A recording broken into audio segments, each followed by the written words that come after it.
우리가 베드로전서 3장 8절에서 12절까지를 본문으로 택해서 오늘 한번 읽어봤는데요.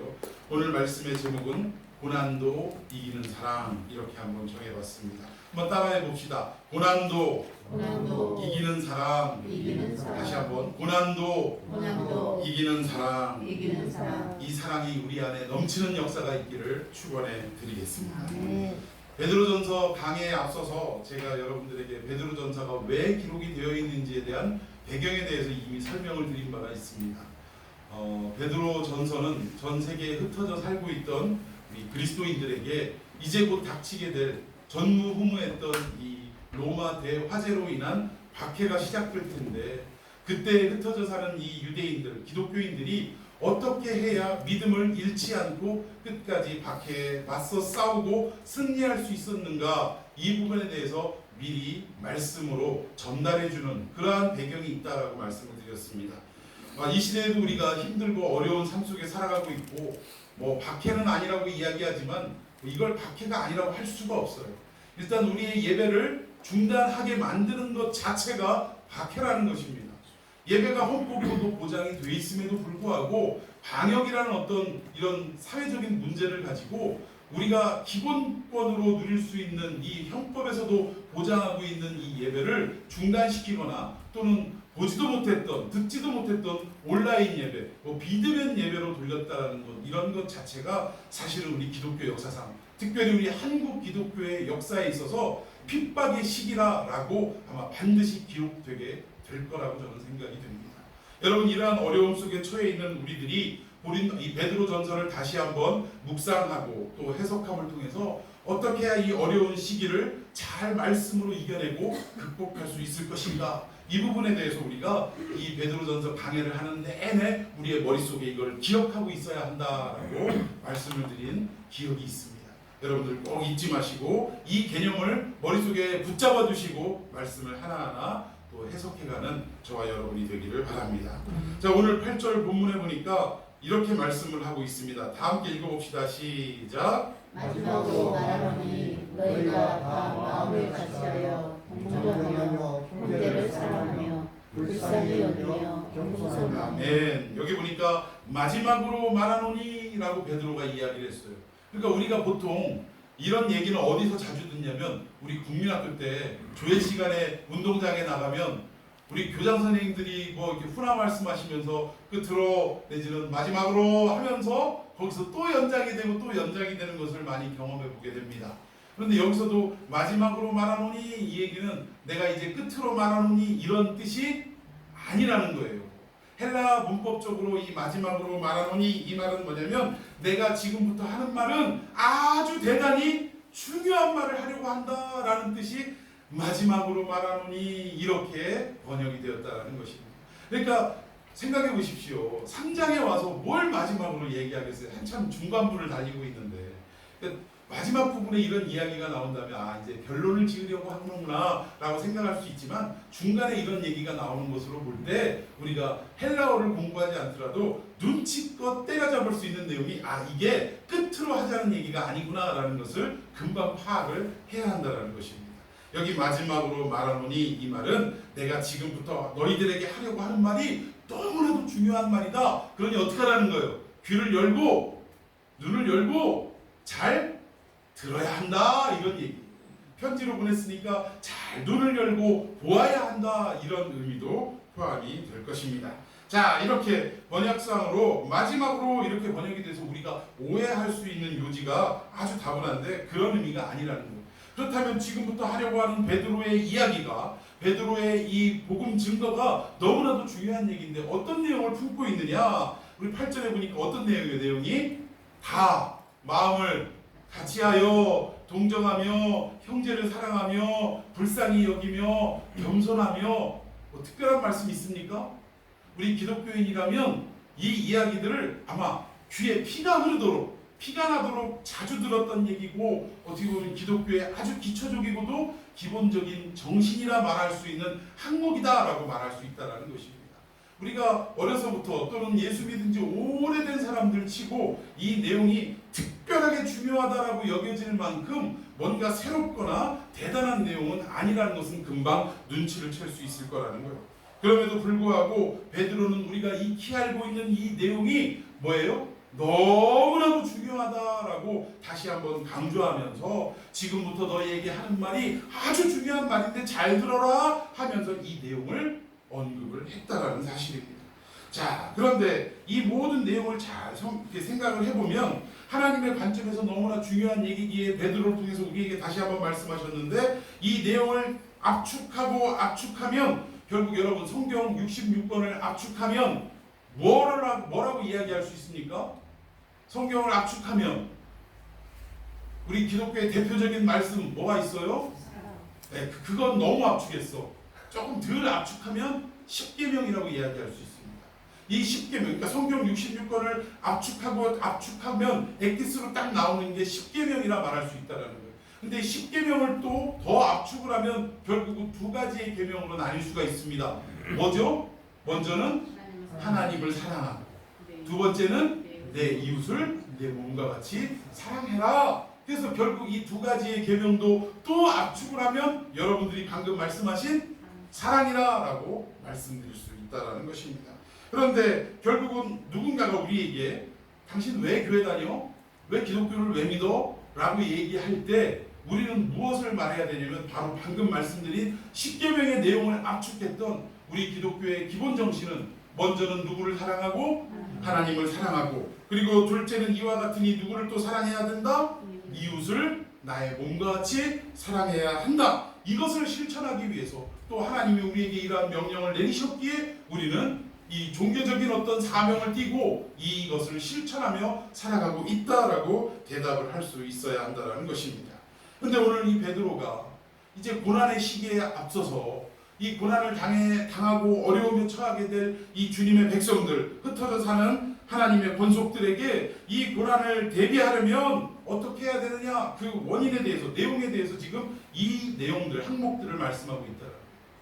이제 곧 어마어마하고 듣도 보지도 못했던 박해와 핍박이 여러분들에게 닥치게 될 텐데 그때 우리가 어떤 자세로 취해야 되느냐, 다 마음을 같이 해서 서로 어떻게 해야 돼요? 동정하고 형제를 사랑하고 또 불쌍히 여기고 겸손한 자세를 취해야 한다라고 베드로가 말씀하고 있다라는 것입니다.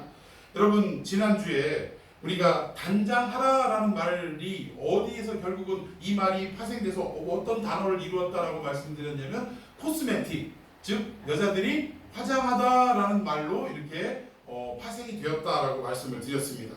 그런데 여자들은 보통 외적인 외모를 이렇게 단장을 하고 꾸미고 가꾸지만 사실은 성경에서 말하는 이 단장, 그리스도의 신부로서 우리 신랑을 맞이하기 위해서 단장하는 모습이나 아니면 우리 성도들이 해야 할 이 단장의 모습들은 외모를 단장하는 것이 아니라 어디를 단장하는 거라고 그랬죠? 우리의 내면을 단장하는 것인데 무엇으로 단장하냐? 우리의 내면을 뭐 화장할 수 있는 화장품은 없잖아요. 뭐가 우리를 단장하는 것이라고 말씀드렸냐면 우리가 이렇게 모여서 하나님 앞에 예배하는 이 시간이 우리가 신랑을 맞이할 신부로서 단장하는 시간이다라고 말씀을 드렸습니다. 하나님 앞에 찬양을 드리고 하나님 앞에 간절하게 기도하고 우리가 마음을 모아서 하나님 앞에 예배하는 이 시간이야말로 하나님 앞에 거룩한 신부로 단장하는 시간이라는 것을 여러분 믿으시기를 바랍니다. 근데 여기에 단장을 하고 아름답게 꾸며야 되는데 그 내용이 뭐냐? 동정하고 형제 사랑하고 불쌍히 여기고 겸손하고 이런 모습들도 다 포함이 된다는 거예요. 그런데 어떻게 이런 모습을 갖춰야 되느냐? 핵심이 뭐냐면 너희가 다 뭐를 같이 하라? 마음을 같이 해서 이런 모습을 갖추어라 라고 말씀을 하더라는 거예요. 근데 여기서 마음을 같이 하라 라고 하면 우리가 흔히 이해하기 쉬운 건 뭐냐면 어떻게 하냐면 생각을 같이 하고 뜻을 같이 해라, 이것을 마음을 같이 해라 라고 받아들이기 쉽다라는 것입니다. 물론 이것은 중요한 얘기예요. 교회가 어떤 일을 할 때 이 사람 생각이 다르고 저 사람 생각이 다르면 여러분 이 사역이 온전하게 이루어질 수 있겠습니까? 그렇지 않다. 사공이 많으면 배가 어디로 가죠? 산으로 가게 되는 겁니다.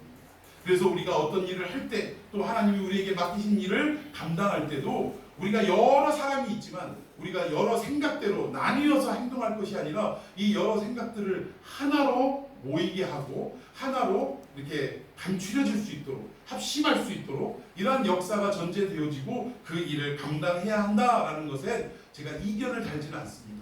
그런데 이것이 단순히 우리의 생각과 마음과 뜻을 하나로 뭉쳐야 한다라는 이 정도의 의미가 아니라 사실은 더 깊은 내용을 갖추고 있다는 겁니다.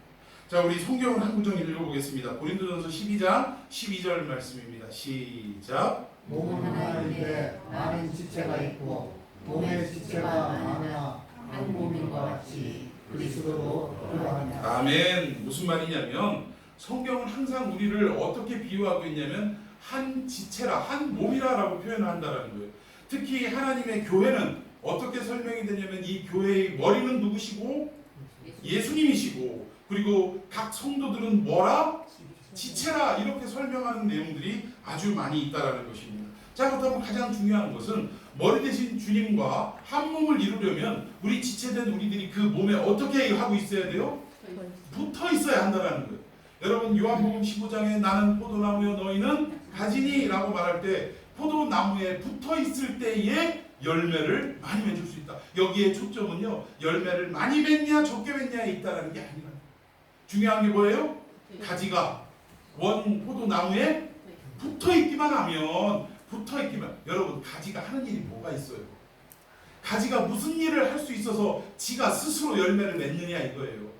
원 나무 줄기가 대신 이 예수 그리스도께 붙어 있을 때 이 뿌리로부터 자양분과 또 하늘로부터 햇빛을 받아서 자연스럽게 나무가 커짐과 허짐에 따라서 이 가지도 점점점 붉어져가고 영양분을 공급받아서 마침내 때가 되면 아주 튼실하고 탐스러운 포도나무 열매가 맺혀지게 되더라는 것입니다. 그러니까 중요한 건 뭐예요?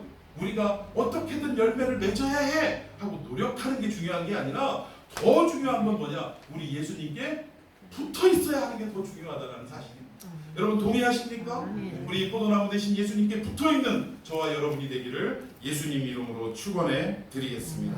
자, 그렇다면 무슨 말이냐면 우리 지체된 우리가 예수님 포도나무 대신 예수님께 붙어 있어야 되는데 결국 이거는 어떤 걸 의미하냐? 우리 예수님이 머리가 되신다. 모든 질서와 모든 체계의 중심이 되신다면 우리는 그분의 명령에 따라서 어떻게 하는 거예요? 순종해야 한다라는 것을 말씀하고 있다라는 것입니다. 여러분 건강한 육신이라는 것은 무엇을 말하냐면 우리의 보이는 육신도 항상 누구의 명령을 받게 되어 있습니까? 우리의 머리의 명령을 받게 되어 있다. 뇌가 지시하는 대로 우리의 손발이 움직이게 되어 있다라는 것입니다. 결국 무슨 말이냐면 머리가 명령하고 시키는 대로 잘 따르고 움직이는 몸이야말로 건강한 몸이다라고 이야기할 수 있다는 거예요. 그럼 이것이 육적으로만 이렇게 해석이 되느냐? 그렇지 않다라는 것입니다. 영적으로 볼 때도 머리 대신 예수님의 명령에 우리가 손발이 된 이 지체된 우리들이 잘 순종하고 따르면 그제서야 영적으로 건강한 교회가 될 수 있고 건강한 성도가 될 수 있다라는 것입니다. 그런데 머리가 지시하는 대로 손발이 움직이지 않게 되면 건강치 않다라고 말할 수 있는데 대표적인 병이 뭡니까?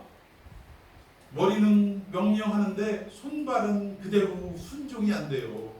무슨 병이 이런 병이 있어요? 그렇죠. 중풍병 이런 병이 있습니다. 우리의 머리는 분명히 팔을 흔들어 라고 명령을 하는데 이미 마비가 와가지고 머리가 명령하는 대로 우리의 팔이 움직여요? 안 움직여요? 안 움직이는 거예요. 걸으라라고 명령하는데 다리가 마비가 돼서 걷지를 못하는 거예요. 이 중풍병이 성경에서 많이 등장을 하는데 결국은 무엇을 말하고자 하냐? 주인 되신 우리 하나님과 즉 예수 그리스도와 이 땅에 그토록 기다렸던 메시아를 기다렸던 이스라엘 백성과의 관계가 이런 관계라 이거예요. 막상 예수님이 이 땅에 오셔서 이들을 구원하러 하셨는데 모든 이스라엘의 영적인 상태가 어떤 상태예요? 당신이 명령하는 대로 받아들이고 움직여지고 순종하는 상태가 아니라 전혀 명령 따라 움직이지 않는 그런 상태들라는 것입니다. 그래서 예수님은 은유적으로 비유적으로 이스라엘의 영적인 상태를 나타내기 위해서 수많은 병자들을 고치시는데 대표적인 케이스가 중풍병자라는 거예요. 여러분 눈을 앞을 보지 못하는 맹인을 왜 고치셨겠습니까? 요즘 현대의 시술로도 의술로도 이미 시력을 잃어버리면 이걸 되살리기가 어렵습니다. 그럼에도 불구하고 2000년 전에 예수님이 이 땅에 오셔서 앞을 못 보는 맹인의 눈을 열어 보이게 하신 것은 와, 현대의학도 안 되는 걸 기적을 일으키시는 분이시네, 이걸 강조하기 위함이 아니라 뭐예요? 이 앞을 보지 못하는 이 환자가 결국 누구를 나타내더라? 이스라엘 백성들의 영적인 상태를 나타내더라. 아니, 예수님이 그토록 기다리는데 예수님이 눈앞에 나타났는데 알아봐요, 못 알아봐요. 그러니 맹인이라 할 수밖에 없는 거 아니겠습니까? 뭐하고 똑같냐면, 가끔 유명한 사람이 얼굴은 좀 알려지지 않았는데 좀 유명한 사람이 있다고 하십시다. 근데 이 사람이 그냥 자기 자신을 드러내지 않고 어느 순간인가 뭐 어디 식당이나 어디 장소를 갔는데 주변 사람들이 이야기하는 화제가 자기에 대한 이야기야. 그런데 한 사람이 그 사람 내가 잘 알지. 그 사람하고 아주 그냥 선후배 관계고 아주 막역한 사이고, 어제도 내가 그 영화에서 나오면서 어제도 내가 너 서장하고 밥 같이 먹고 목욕도 같이 하고 뭐 이런 얘기를 하더라는 거예요. 그래서 이 당사자가 너무 황당해가지고 아니, 그분을 그렇게 잘 아십니까? 라고 물어보는데 그럼요, 내가 잘 알죠. 참 듣는 본인은 얼마나 황당했겠어요. 이스라엘의 영적 상태가 그런 무지한 상태였다라는 것입니다. 말로는 오실 메시아를 기다리고 오소서 마라나타 막 이렇게 노래를 부르고 있었지만, 정작 우리 그토록 기다렸던 메시아 되신 예수님이 이 땅에 와서 많은 사람들에게 당신의 하늘나라의 복음을 전파할 때 이 사람들은 듣지도 못하고 보지도 못하는 이러한 현실 속에 사로잡혀 있던 것을 예수님이 안타까이 여기셔서 병자를 고쳐지는 어떤 이러한 기적의 사건을 통해 드러내고 계시고 있었다라는 것입니다. 자, 아무튼 우리는 머리 대신 예수님의 명령에 잘 따르는 지체가 되어야 되는데, 여러분, 우리가 그러니까 예를 들어 밥을 먹을 때 머리가 오른손은 수저를 들고 또 막 밥을 퍼먹으라고 이렇게 명령을 하고, 왼손은 이 그릇을 움직이지 않도록 잘 붙들라라고 명령을 할 때 이 두 손이 이 명령에 이행할 때 온전한 식사가 이루어질 수 있습니다. 그런데 왼손이 오른손 보기 싫다고 그릇을 안 잡아주거나 아니면 오른손이 숟가락질을 포기한다거나 이러면 이 전체 몸이 밥을 먹을 수 있겠느냐, 이 얘기예요. 오늘날 이 한 마음을 같이 하여라는 뜻은 우리가 생각도 같이 하고 한 마음 한 뜻으로 뭐 이런 의미도 분명히 포함은 됩니다만, 더 중요한 것은 어떠한 가치로 한 몸과 한 뜻을 이루어야 되느냐, 예수 그리스도를 머리로 두고 우리는 그분의 지체라는 이 의식을 잊어버리지 말고, 그저 우리가 서로 간에 마음이 좀 통하지 않고 뭔가 의견이 달라도 누구 때문에 한 몸을 이루어야 한다는 겁니까? 예수님 때문에. 머리 대신 우리 주님이 명령하는 그 명령에 우리는 순종해야 할, 이거는 뭐 순종하고 안 하고를 선택할 수 있는 게 아니라 이거는 명령이라는 거예요. 해도 되고 안 해도 되는 게 아니라 당연히 해야 될 명령이라는 사실입니다. 이러한 화목의 역사, 한 마음으로 같이 하는 역사가 오늘 우리 참평한 교회 안에, 여러분과 저 안에 가득가득 넘치는 역사가 있기를 예수님의 이름으로 축원해 드리겠습니다. 그런데 이걸 이대로 살지 않고 딴짓하는 그러한 모습들이 분명히 나타나고 있다는 것입니다. 자, 에베소서 4장 13절입니다. 함께 읽습니다. 시작. 우리가 다 하나님의 아들 믿음과 국민과 많은 일에 하나가 되어 모든 사람을 이루어 그리스도의 강성한 분량이 충만한 데까지 이르니. 아멘. 여기 보니까 우리 신앙의 신앙의 영역이 두 가지가 있는 것을 여기서 성경은 말씀하고 있네요. 하나는 뭐예요?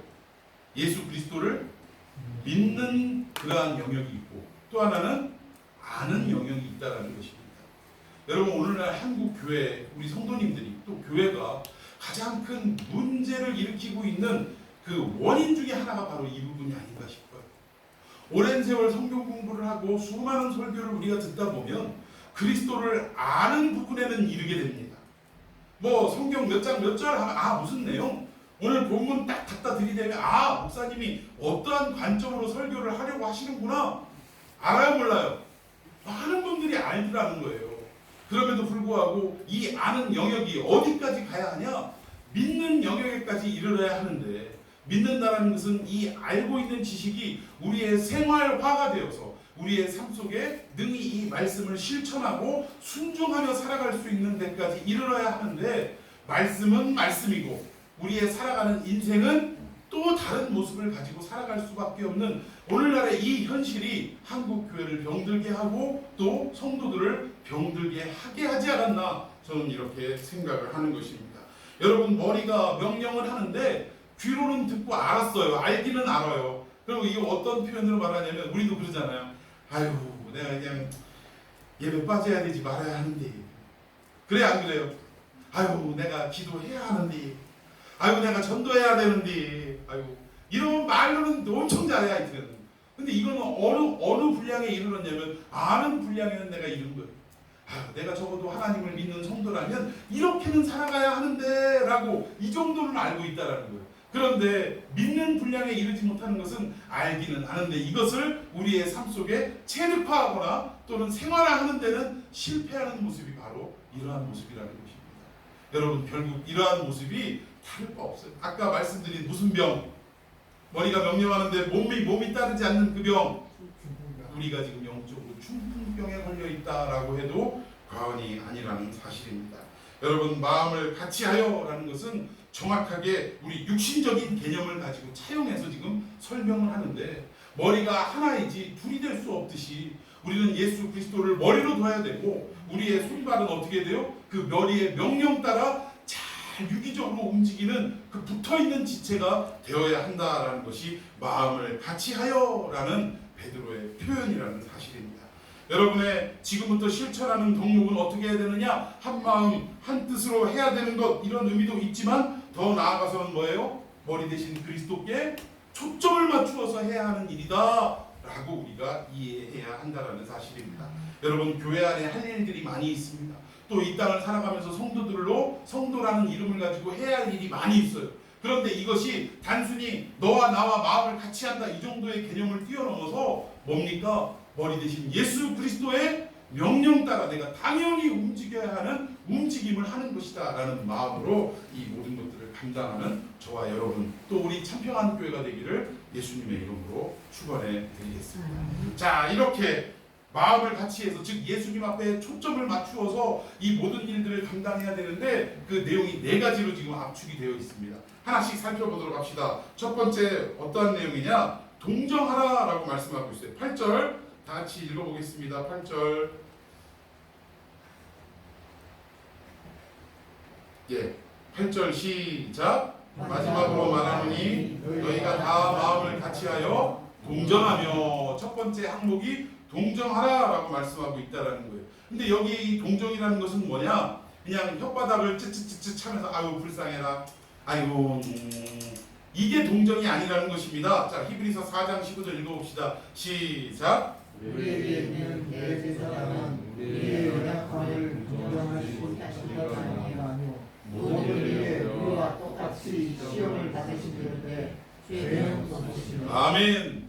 여러분, 생각해 봅시다. 우리의 대제사장 되신 예수 그리스도께서 이 땅에서 죄에 짓눌려서 살아가고 죽을 수밖에 없는 이러한 인생을 살아갈 때 우리 인간들을 불쌍히 여기셔서 하늘 보좌에서 아이고 이러고만 있었다면, 그렇게만 동정하셨다면 우리의 구원이 이루어졌겠습니까? 우리 예수님의 동정은 무엇이냐? 그저 혀만 찌찌찌찌 차는, 불쌍히 여긴다라고 생각하는 그 정도가 아니라 어떻게 이 땅에 오셨냐? 우리와 똑같은 육신을 입고 이 땅에 찾아오셨다라는 사실입니다. 결국 우리의 모습과 우리의 모양대로 또 우리의 형편에 같은 모습으로 처하셨다라는 거예요. 여러분, 진정한 동정은 바로 이것인 줄로 믿습니다. 영원한 창조주가 되시는 하나님이 우리와 똑같은 육신을 입고 이 땅에 오셨다라고 성경은 말씀하는데, 이거를 신학적 용어로 뭐라고 하냐면 성육신이라고 합니다. 인카네이션이라고 하는 거예요. 여러분, 생각해 보십시다. 창조주가 피조물의 모습으로 이 땅에 제한적인 어떤 시간과 공간에 얽매이는 모습으로 이 땅에 오셨다라는 것은, 이거는 인간의 말로는 표현할 수 없는 낮아짐이고 또 비하라고 이야기할 수 있다. 여러분, 저도 집에서 강아지 한 마리가 있습니다만 이 강아지가 표현하는 어떤 것들에 대해서 우리가 잘 알지 못해요. 얘가 왜 낑낑거리는지, 아니면 얘가 왜 이렇게 좋다고 막 달라드는지 대충은 알지만 구체적인 내용까지는 알지 못합니다. 그래서, 그리고 또 이 개가 좀 더 인간처럼만 조금만 생각할 줄 안다면, 나름대로의 질서가 있고 인간처럼 조금 뭔가 사고를 갖추고 있다면, 아, 개로서 살아가는 게 참 편리하고 좋을 텐데 라는 생각 때문에 그걸 불쌍히 여겨서 할 수도 없지만 스스로 개의 모습으로 다시금 태어난다라는 인간은 이거 아마 있지도 않을 거예요. 아무리 개를 사랑하네, 무슨 반려견이네 어쩌네 하면서 자기 남편에게는 밥 한 끼도 제대로 안 차려주면서 이 강아지 저 강아지 집에서 쫓겨나가지고 아니면 버림받아서 돌아다니는 온갖 강아지는 다 모아놓고선 막 동네 사람들 시끄럽고 냄새나니까 막 문이 항의가 들어올 정도로 이렇게 사는 사람들조차도 아마 똑같이 개를 그렇게 사랑하면 다음 뭐 그런 것도 없습니다. 기독교에는 내세라는 게 뭐 윤회라는 게 없으니까. 근데 뭐 예를 들자면 다음에 개로 태어나시오 이렇게 얘기하면 좋아할 사람 있어요 없어요? 한 사람도 없다라는 거예요. 그런데 우리 예수님은요, 우리를 동정하셨는데 어떻게 동정하셨냐면 단순히 그냥 아유 불쌍히 여기고 혀만 찌찌찌찌 차고 이게 아니라 우리와 똑같은 모습으로 이 땅에 태어나셔서 우리와 함께 하셨다라는 사실입니다.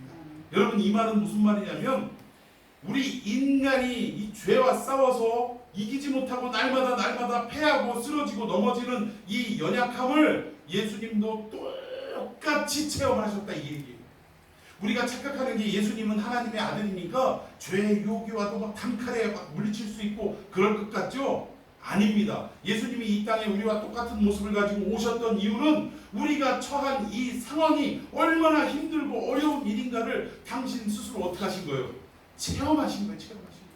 그래서 우리를 왜 불쌍히 여기는 줄 아십니까? 오늘 김집사, 이집사가 왜 예배에 참석하지 못하고 세상으로 나아가서 등산 나가고 가게 점포 문을 닫지 못하고 왜 장사하고 이러는 것을 그래도 용서하시고 불쌍하게 여기시는지 아십니까? 그 무너진 죄와 싸워서 무너지고 유혹과 싸워서 쓰러질 수밖에 없는 우리의 연약함을 당신이 이 땅에서 33년간을 친히 체험하셨기 때문에 그래 참 너희들이 그렇지 죄와 싸워서 승리한다는 게 얼마나 어려운 일인지 내가 일찍이 체험해서 어떻게 한다는 걸 다 알고 있다. 그래서 불쌍히 여기는 거예요.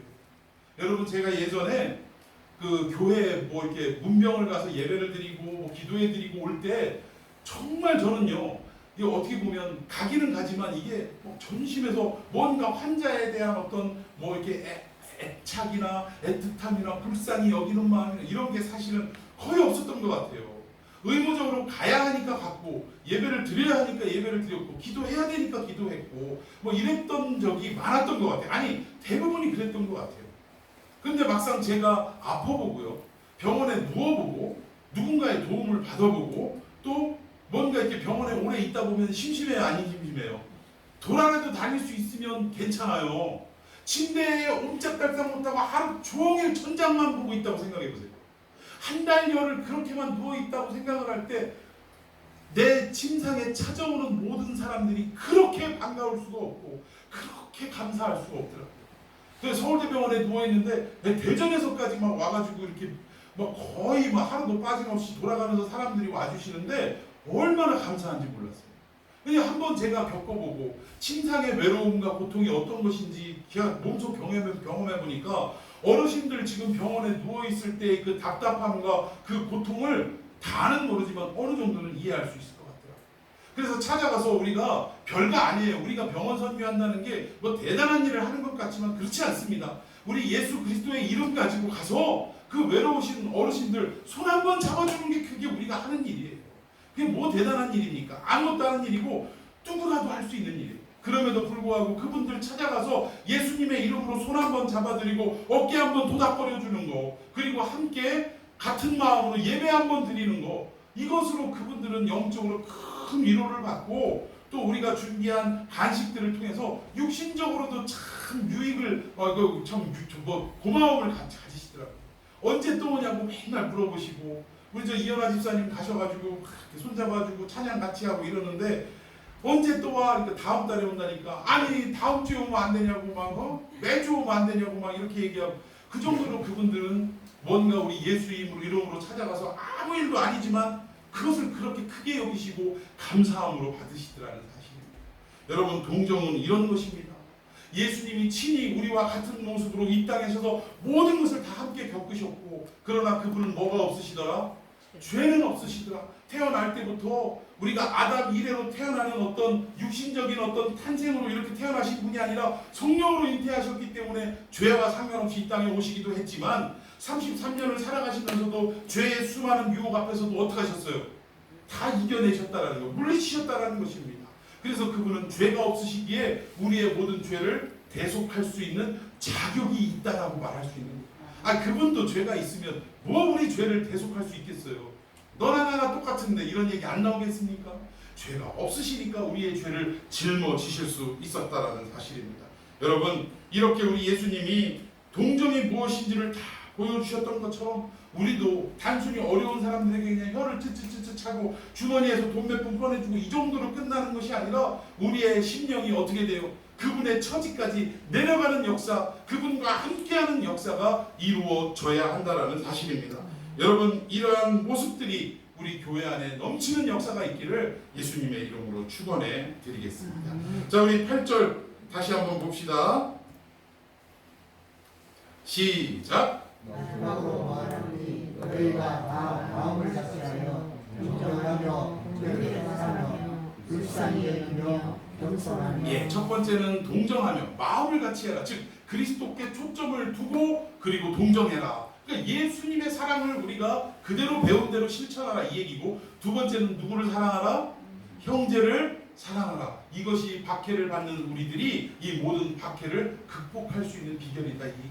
여기서 형제를 사랑하라라고 했는데 미국 동부에 있는 그 도시 이름이 필라델피아라는 도시 이름이 있습니다. 들어보셨죠? 이 필라델피아가 사실은 형제 사랑이라는 헬라어 필라델퍼스라는 곳에서 유래가 된 말입니다. 그러니까 필라델피아는 사실은 형제 사랑 이런 뜻을 가지고 있는 거예요. 그런데 자, 형제 사랑이라는 것은 뭐냐면 그리스도 안에서 서로 사랑하는 교제 이런 뜻을 가지고 있어요. 필라델퍼스가 이런 뜻입니다. 서로 사랑하는 교제. 누구 안에서? 예수 안에서. 마음을 같이 하여라는 말이 예수 안에서라는 뜻과 동일한 뜻이라는 것입니다.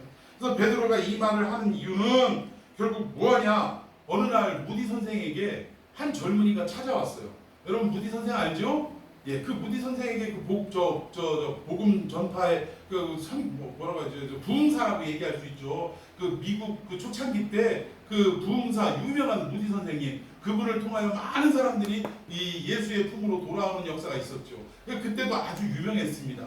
그런데 한 젊은이가 무디 선생에게 찾아가서 뭐 이렇게 겨울이었으니까 그 벽난로 같은 데 불을 쬐고 있는데 이제 이 젊은이가 제가 이런 말씀 드려도 될지 모르겠지만 하면서 교회 안에 있는 불평을 털어놓기 시작한 겁니다.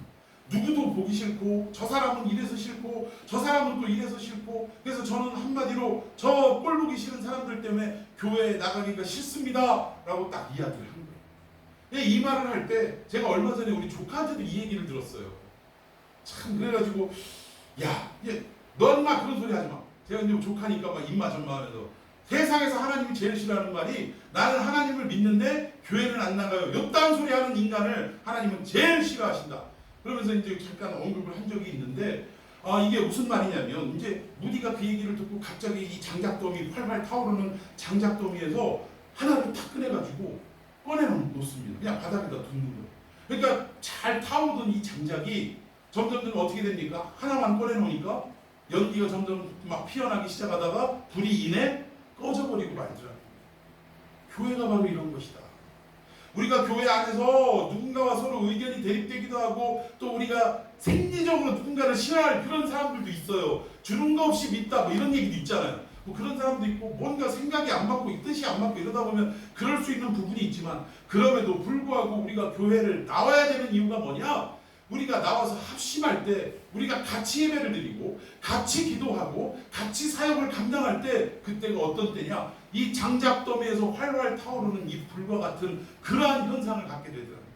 누구 하나가 때로는 시험에 들고 무너지고 넘어져야 될 그 상황 속에서도 옆에서 타오르는 이 장작더미가 그 꺼져가는 장작을 더 태워주는 것처럼 우리가 합심하고 연합할 때, 즉 형제를 사랑하는 마음으로 보듬고 함께하고 이렇게 같이 할 때 비로소 온전한 부를 이룰 수 있다라는 것을 무디가 보여주면서 그런 생각하지 말고 당장 교회를 나가라. 교회 안 나가면 너는 지금 따로 떨어져서 꺼져가는 이 장작과 같이 되고 말 것이다 라고 이야기를 했다라고 합니다. 여러분, 많은 사람들이 요즘 비대면 예배 때문에 걱정하는 게 뭐냐면 이 상황이 없어진다 할지라도 정리가 된다 할지라도 아니 우리가 코로나 때는 온라인으로 예배드렸는데 굳이 교회를 가야 돼? 한 번쯤 다시금 엉뚱한 생각을 하기 마련이라는 거예요. 그리고 특별히 예를 들어서 무슨 뭐 골프 약속이 있다거나 아니면 뭐 직장 뭐 상사와 등산 약속이 있다거나 뭔가 사회생활을 하는데 중요한 약속이 주일날 잡히게 되면 예전에는 그래도 내가 직접 나가서 예배를 드려야 하기 때문에 거절을 했던 믿음이었다면 이 코로나로 비대면 예배를 드리면서 점차 우리가 해이해지고 무뎌짐을 통해서 나중에는 어때요? 아이고 그때도 온라인으로 드렸는데 뭐 갔다 와서 온라인으로 드리지 뭐 하고 세상과 타협하는 일이 있을까요? 없을까요? 그렇게 될 수밖에 없다라는 것입니다. 여러분 우리는 그럴수록 모이기를 패하는 어떤 사람들과 같이 하지 말고 우리는 어렵고 힘들고 핍박과 박해가 더 가해올수록 모이기를 힘쓰고 모여서 서로 형제를 사랑하는 놀라운 은혜의 삶을 살아가는 저와 여러분이 되어야 할 줄로 믿습니다. 결국 이 형제를 사랑하는 것을 통해서 고난의 때일수록 이러한 모습을 가질 때 낙마하기 쉽고 쓰러지기 쉬운 우리들을 서로 붙잡게 될 수 있다라는 사실입니다. 자, 세 번째 어떤 내용이냐? 8절 시작. 마지막으로 말하는 너희가 마음을 다하여 공경하며 형제를 사랑하며 불쌍히 여기며 예, 여기 불쌍히 여기며가 세 번째입니다. 여기 마가복음 6장 34절에 보면 이런 말씀이 있습니다. 오병이어의 사건인데요. 자, 함께 읽어봅시다. 오병이어를 왜 예수님이 베풀어 주셨는지의 마음의 원인 이걸 말씀하고 있는 거예요. 6장 34절 시작. 예수께서 나와사 큰 무리를 보시고 그 목자 없는 양 같은 걸 위하여 불쌍히 여기사 이에 여러 가지로 가르치시더라. 자, 어떻게 여기사? 불쌍히 여기사. 여러분 여기서 불쌍히 여긴다라는 개념은요 단순히 아까 동정하며라는 뜻처럼 아우 저 어떡한데 이 정도의 수준이 아니라는 거예요. 여러분 창자가 끊어지는 아픔 이런 뜻을 가지고 있습니다. 그러니까 단장의 아픔이라는 얘기예요. 단장의 아픔. 그러니까 어느 정도로 이 사람을 불쌍히 여겼냐면 얼마나 불쌍한지 안 됐는지 내 창자가 끊어질 듯한 고통과 아픔이 수반이 될 정도로 불쌍히 여기는 것을 말하고 있다는 것입니다. 여러분 빈들에서 해가 저물어 가는데 이 사람들이 말씀을 듣는 가운데 해가 뉘엿뉘엿 지고 먹을 게 없어요. 그럼 이 사람들을 먹여야 하는데 예수님이 처음에 뭐라고 말씀하셨어요? 너희들이 먹을 것을 주어라 라고 말씀하셨어요. 여러분 예수님의 제자들은 오늘 이 시대에 누구를 예표하냐? 교회를 예표하는 줄로 믿습니다. 예수님의 뜻은 뭐였냐? 교회가 먹을 것을 주기를 원했다는 거예요. 너희들이 이 일을 해라 라고 명령하셨다는 거예요. 여러분 예수님이 제자들이 빈털터리인 걸 몰랐을까요? 아셨음에도 불구하고 너희들이 이것을 하라, 너희들이 먹을 것을 주어라 라고 말씀하시는데 이 말을 듣고 머리가 잘 돌아가는 빌립이라는 인간이 뭐라고 얘기를 했어요? 아유 이 사람들 다 먹이려면 얼마가 있어야 돼요? 200데나리온은 좋게 있어야 되는데 그게 문제가 아니에요. 언제 한번 벳세다를 한번 보여드릴 텐데 동네가 얼마나 작든지 5천 명이 뭡니까? 여자와 아이들까지 한 2만 명인데 2만 명의 식사를 준비할 수 있는 지역이 아니더라 이거예요. 돈을 아무리 갖다 줘도 물건을 생산해낼 수 없으면 이건 방법이 없는 거예요. 방법이. 지금 요즘 막 물건 생산하느라고 우리 지금 정집사님 난리가 아니에요. 지금 잔업도 해야 되고 토요일 날 가서 일해야 되는데 아니 이거는 뭐 공장 규모가 더 커지거나 사람 인력이 더 많아지면 뭐 얼마든지 가능한데 같은 사람 숫자 가지고 시간만 좀 늘려서 이거를 막 해내려니까 누구만 죽어나는 거예요? 사람만 죽어나는 거예요. 사람만. 여러분 이거하고 똑같아요. 돈을 아무리 갖다 주고 오너를 준다 할지라도 만들어낼 수 있는 능력이 있어야 만들어내죠. 벳세다가 그런 지역이라는 것입니다. 그러니까 이거 안 돼요. 불가능해요. 200데나리온이면 한 데나리온이 지금 성인 남자 하루 일당이라고 보면 한 10만 원 잡으면 200데나리온이 2천만 원입니다. 2천만 원 정도가 있어야 한 끼 식사가 해결될 뿐더러 2천만 원이 있다 손치더라도 2천만 원어치 물건 못 만듭니다. 음식 못 만듭니다. 지금 이 얘기를 하는 거예요. 예수님이 이렇게 굶어야 할 그래서 그냥 각자 돌려보내십시오. 돌려보내라는 얘기는요. 책임 못 지겠다 이 얘기입니다. 그런 이야기를 들을 때 예수님이 불쌍히 여기셨어요. 불쌍히. 이 굶어야 할 당신의 백성들을 얼마나 아프게 여기셨냐. 단장의 아픔, 창자가 끊어진 듯한 이 고통을 느끼셨다라는 사실입니다. 여러분, 불쌍히 여기는 마음이 있었기에 우리가 구원받은 줄로 믿습니다. 주님이 우리를 불쌍히 여기지 않으셨다면 우리는 이 구원의 자리에 결코 들어설 수 없었다라는 사실이에요. 그래서 우리 그리스도인들이 결코 잊지 말아야 할 덕목이 뭐냐? 불쌍히 여깁니다. 불쌍히 여깁니다. 저 사람을 구원하기 위해서 저 사람의 어려움을 우리가 생각하며 정말 마음 아파하고 창자가 끊어지는 듯한 고통 속에 우리가 그 아픔을 같이 할 수 있는 이러한 자세가 되어 있어야 한다는 것입니다. 여러분, 교회 안에 지금 우리 성도님들 어려워요. 서로 청년들도 어렵고 어른들도 어렵습니다. 이 어려움에 처해 있을 때 우리가 이 불쌍히 여기는 마음을 서로 갖고 뭐 해야 돼요? 서로를 위해서 기도해야 한다는 사실입니다. 여러분, 그럴 때 우리에게 닥치는 교회적인 핍박, 이 박해가 물러갈 수 있고 이겨낼 수 있다는 사실. 결국 마지막으로 시간이 없으니까 불쌍히 여기사 이에 여러 가지로 가르치시더라. 이게 잘못했네요. 8절. 자, 불쌍히 여기며 겸손하며, 마지막 항목이 겸손하라입니다. 자, 이 겸손은 어떤 겸손이냐? 그냥 겸양을 떠는 거, 뭐 해요? 그러면 아우 저 그거 못해요. 그런 겸손이 아니라는 거예요. 예수님이 말씀하신 겸손입니다. 마태복음 11장 29절 시작. 나는 마음이 온유하고 겸손하니 나의 멍에를 메고 내게 배우라. 그리하면 너희 마음이 쉼을 얻으리니. 아멘. 예수님이 당신 스스로가 겸손하대요. 여러분, 겸손한 사람이 자기 스스로를 나는 겸손해 하는 사람이 겸손한 사람이 아니에요. 그러니까 우리가 생각하는 그 겸손의 의미가 아니라는 거예요. 우리 동양적인 개념은요, 아, 참 공부 잘하네. 그러면 아유 무슨 말씀, 저 공부 못해요. 잘하면서 공부를 못한다고 하는 게 겸손이라고 생각하더라는 거예요. 그런데 사실 겸손은 그게 아닙니다. 겸손은 어떤 것을 말하느냐? 여러분, 예수님이 창조주 하나님이신 것을 믿으십니까? 그런데 아까도 말씀드렸지만 우리를 불쌍히 여기셔서 우리와 똑같은 모습으로 이 땅에 인간의 육신을 입고 내려오셨다라는 거예요. 여러분, 창조주가 인간이 되는 것만큼 이 이상의 겸손이 어떤 일이 있고, 이렇게 낮아짐의 역사가 어딨냐 이 말입니다. 여러분, 이것이야말로 진정한 겸손이라는 거예요. 예수님이 나는 마음이 온유하고 겸손하니 이 말 속에는 어떤 의미가 있느냐? 나는 너희들을 사랑하고 너희들을 구원하기 위해서 하늘 보좌를 버리고 너희와 똑같은 모습으로 이 땅에 내려왔다라는 말을 지금 함축하고 숨어있는 이 숨은 이야기의 뜻이 있다라는 거예요. 숨은 말이라는 거예요. 여러분, 이 예수님 앞에 어떻게 해야 되냐? 우리는 그 앞에 가서 멍에를 메고 배우고 그리고 우리의 마음의 쉼을 얻어야 한다라는 사실입니다. 여러분, 우리가 어떻게 구원을 받은 존재인지를 항상 잊지 마십시오. 우리가 예수 오래 믿었다고 말씀 많이 한다고 잘난 척할 것도 없어요. 우리가 구원받은 첫 번째 원인은 주님이 겸손하게 되셔서 우리를 위해 이 땅에 내려오셨기 때문에 우리가 구원을 받을 수 있는 것이고, 앞서 말씀드린 대로 불쌍히 여겨주셔서 우리가 구원을 받을 수 있었던 것이지 나 잘나서 구원을 받은 게 아니라는 사실입니다. 그런데 우리는 자꾸 예수 믿다 보면, 오랜 세월 믿다 보면 또 주변 사람들이 아, 저분은 정말 믿음이 좋아, 저분은 정말 대단해, 이런 이야기들을 자꾸 부추기고 하다 보면 자기도 모르는 사이에 그렇지, 내가 니들보다는 조금 뭔가 나은 게 한두 가지는 있지 라고 생각을 하게 되더라는 거예요. 자기도 모르게.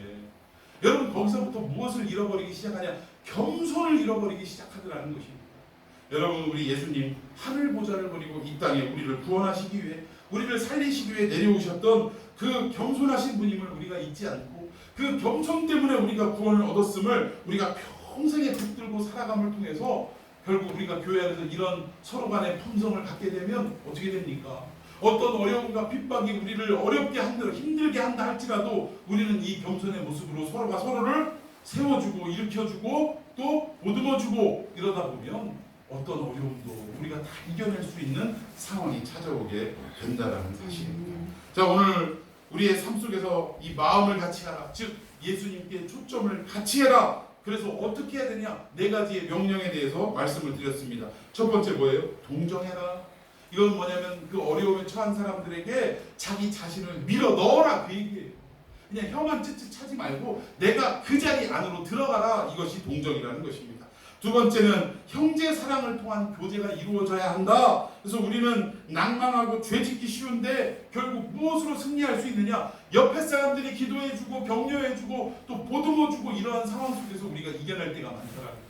여러분, 우리가 죄를 짓고 그 죄 책에 의해서 힘들어할 때 누가 이걸 해결해 주는 적이 많냐면요, 물론 하나님이 직접 해결해 주실 때도 있지만 누구를 통해서 해결해 주는, 우리 주변에 나보다 믿음의 선배, 나보다 믿음이 좋은 누군가를 통해서 그분이 알고 있는 하나님의 말씀을 전달받아서 위로받기도 하고, 그분의 먼저 했던 경험을 토대로 우리에게 내가 이때는 나도 이런 것들을 경험한 적이 있었는데 그때 하나님이 이렇게 은혜를 주셨어. 그래서 나는 우리 형제에게도 우리 자매에게도 이렇게 하기를 원해라는 이런 어떤 권면의 말씀을 통해서, 사랑에 입각한 권면의 말씀을 통해서 우리가 이 모든 현실을 이겨나갈 수 있더라는 것입니다. 세 번째는 불쌍히 여기는 마음이 있어야 되는데, 이 불쌍히 여김이 결국 우리가 구원을 받는 시작이고 마지막이라는 것입니다.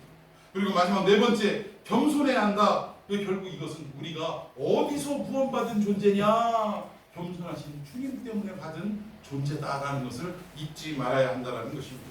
이 네 가지를 깊이 생각하고 우리의 삶 속에 이 네 가지를 붙들고 삶에 실천하는 역사를 통해 다가오는 이 박해와 핍박도 능히 이겨나가는, 고난도 이길 수 있는 그 사랑으로 가득한 교회가 되시기를 예수님의 이름으로 축원해 드리겠습니다.